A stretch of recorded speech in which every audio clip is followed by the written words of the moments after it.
Je crois vraiment qu'il y a une erreur stratégique de la part du gouvernement de croire qu'on va pouvoir consolider les emplois et les compétences en développant la capacité d'accroître la précarité.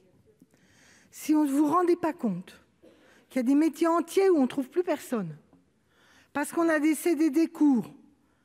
J'ai vu des CDD de 4 heures par semaine. Et après, on dit, bon, on ne trouve personne dans ce secteur-là. Alors qu'on le négocie par branche, des souplesses.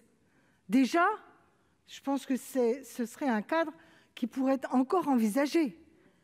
Mais par entreprise, dans combien d'entreprises on pense qu'il y aura un rapport de force équilibré entre des salariés précaires et des chefs d'entreprise?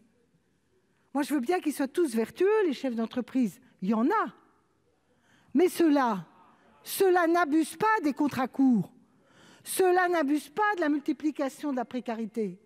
Ceux-là sont attentifs à former des salariés, de valoriser leurs compétences, de stabiliser les emplois. Vous avez créé une économie vulnérable, instable, où la plupart des emplois sont tellement précarisés que nos concitoyens n'y vont plus. Et qu'en plus, quand ils y vont, on ne leur donne pas le temps de se former pour accroître leurs compétences. Alors même en période de crise, surtout en période de crise, quand vous voyez qu'on n'en trouvera plus dans les restaurations, qu'on a encore du mal dans le bâtiment, c'est le moment de dire aux salariés, vous avez été sur le pont, vous avez été en difficulté, le moment est venu de stabiliser vos emplois.